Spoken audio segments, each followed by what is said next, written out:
numbers with African Americans were quite low. And you also don't support reparations for slave descendants. Why do you think your poll numbers are low, and why don't you support reparations? Well, first of all, our poll numbers are not low. I think if you look at polls in the last 6 months, they're quite high among the African American community. Okay. And even in 2016, we ended up winning by good margins votes from younger African Americans and Latinos and whites. We did very well among younger African Americans. Look, I happen to believe that at a time of tremendous disparity, the wealth gap, for example, between the white community and the black community is like 10 to 1. Health disparities are terrible. Environmental disparities are terrible. Flint, Michigan comes to mind. Yeah. So I think what we have got to do is pay attention to distressed communities, black communities, Latino communities, and white communities all over this country. And as president, I pledge to do that. Why not support reparations then? Well, what do you mean by reparations? By reparations for slave descendants. I know, but what does that mean exactly? Money. Well, I think that right now our job is to address the crises facing the American people and our communities. And I think there are better ways to do that than just writing out a check. Bernie, Bernie, Bernie. How far has this dude fallen from grace? It's just amazing to me how just, 3 years ago, Bernie was not even on my map. He wasn't on my radar at all. One of my friends told me about Bernie, and I was like, Bernie who? Who's this Bernie Sanders dude? And I did some digging. I started looking at some of the news clips to try to get more information about him. I heard a little bit about his platform, and I was on board with it.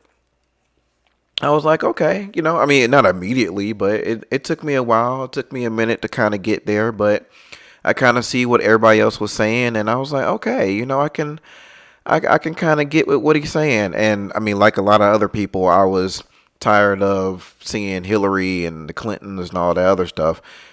They have also fallen from grace so much. I mean, a lot of us were really bamboozled in the 90s, falling for their rhetoric, and basically just kind of falling in line because, hey, they're Democrats, and it was kind of coming from that the old teachings that we got from our parents, and the elders.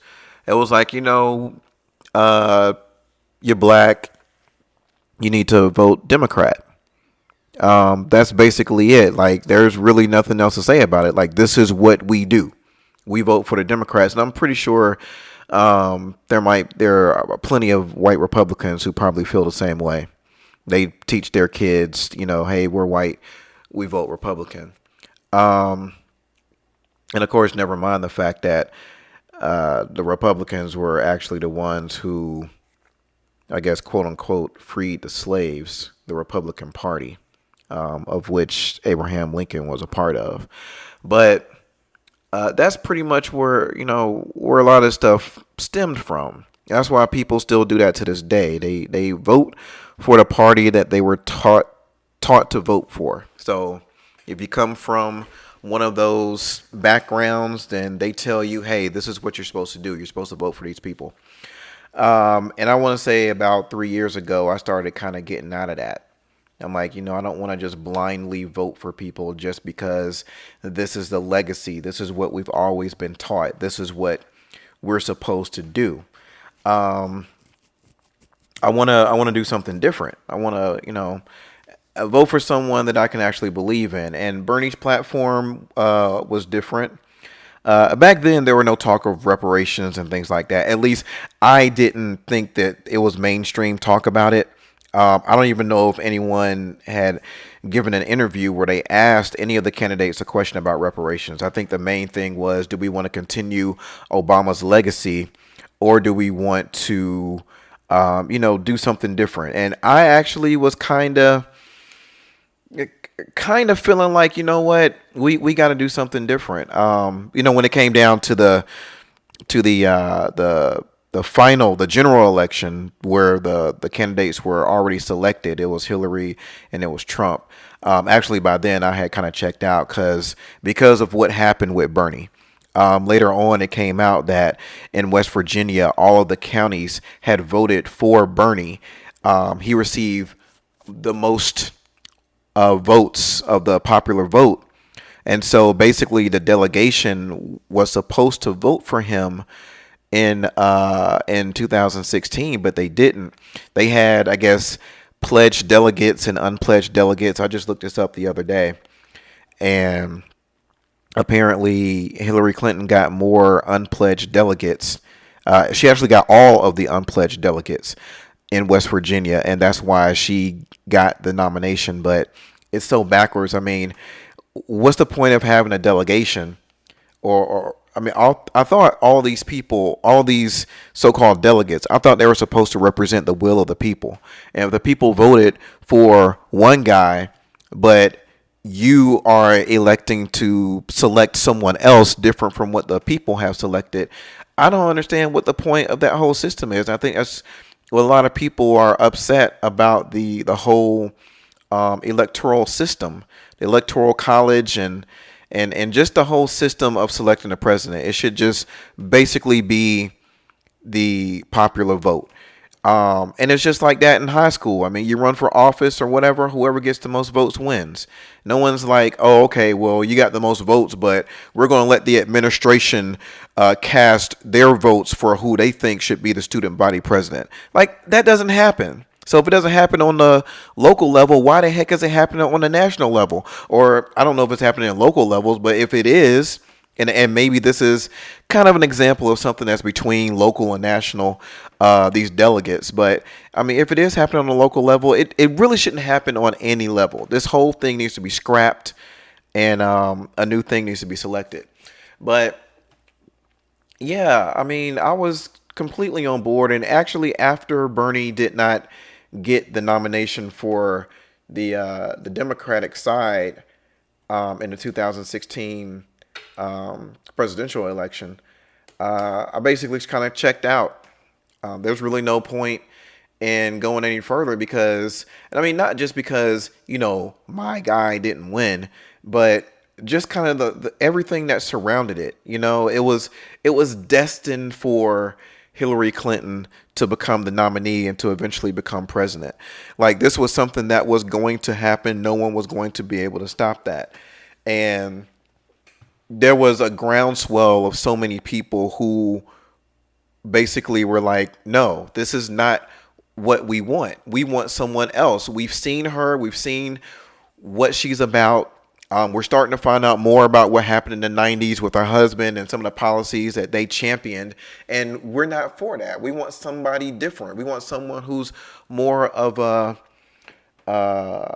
maybe a person that really represents the people and their feelings. And he was it. And because he was not really given the honest opportunity to compete, then a lot of people just like me just basically checked out and say, hey, it's really no point in this. And fast forward 3 years, and I have to say, even though this clip debuted, it was on March the 1st that I guess Bernie was shown on The View, and he had this interview with The View co-host. Even though it was shown then, even if you go back a couple of weeks before that, myself, I was not completely feeling, I definitely was not feeling Bernie the way that I was 3 years ago. That's definitely bar none. Something happened. I don't know what it was. I part of it was like, you know, the dude's getting older. So I'm not there. I'm not there like I used to be. And in fact, all these people are old. I mean, they're in their 70s. And I forgot how old Kennedy was when he won the presidency. But, I mean, you're talking like, I think he was probably in his 40s. I don't think he was in his 30s. He might have been. But look at that 30s and 40s leading the country. That's what we need. We need more youthful people. And I kind of say that loosely, 30s and 40s being youthful. But we need more of those kind of people leading the country versus people who are in their 70s. people who are like using Icy Hot and being gay. I mean, come on. But getting back to Bernie.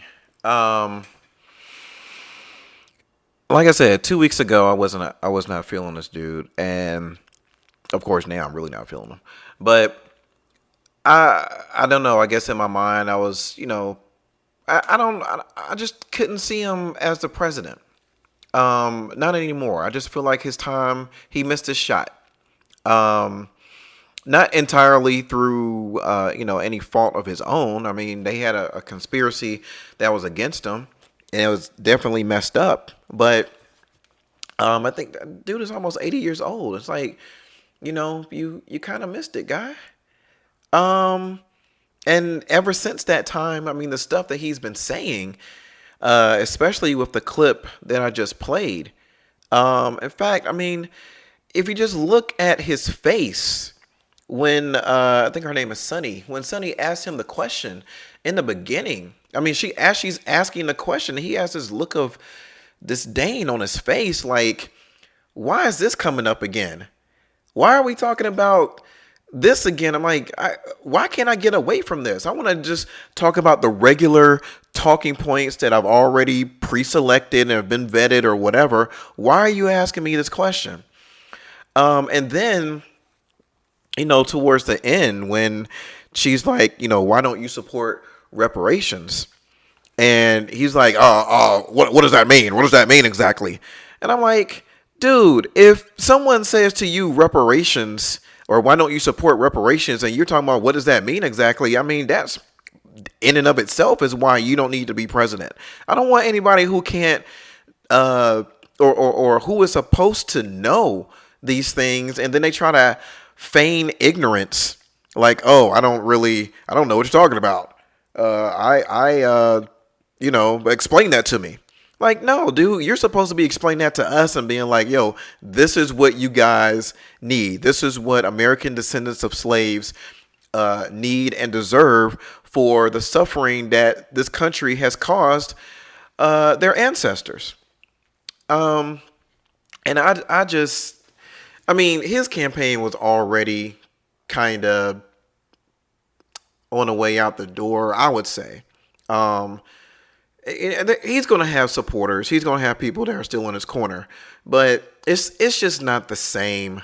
It's just not. It's kind of like when you're in sports or, you're trying to win the Super Bowl. Like, when you get there that first time, it's amazing. I mean, you have so many positive feelings about it. You're like, yo, this is it. This is meant for us. And then when you don't win, it is hard as hell to try to get back there again. I mean, you got to go back through all the stuff those seasons are long, months long, grueling. And to go through all that again and to try to, recapture that magic. Oh, nah. And that's why it doesn't happen except for the best teams. And the same thing with this, same thing with politics. And he doesn't have that magic anymore. He's not new. He's not like that, something just fresh out of the package that most of America hasn't seen. We've seen him before, and not that in and of itself is a problem, but just combined with this new rhetoric and this new ignorance of reparations. And I'm like, dude, come on, man. If you had any kind of prayer of winning or trying to, win the black vote, maybe even win the minority vote. I mean, if you had any hopes of that thing is gone. And if anybody still wants to vote for him despite that, as far as I'm concerned, you're part of the Matrix. I mean, it just doesn't make any sense. I mean, you got him, you got Cory Booker, you got Kamala Harris, all these prominent people. I haven't heard Cory Booker say anything about reparations, but I mean, he had his own little issue several weeks ago saying that black people need to hop into a white person's shoes to understand how they feel about blackface and maybe even some other issues, which is a whole nother issue in and of itself. But that pretty much killed him, in my opinion. So, you know, he's gone. And Kamala Harris, same thing. You know, when she was specifically asked about reparations, oh, you think I want to do anything specifically for black people? No. Okay. Well, we won't do anything specifically for you at the ballot box. So there you have it. Follow me on Twitter at I am that angry man. Follow me on Instagram at that angry man, and subscribe to the podcast. You can find me on all the popular platforms: YouTube, Apple Podcasts, Stitcher, Spotify, and of course on thatangryman.com. See ya.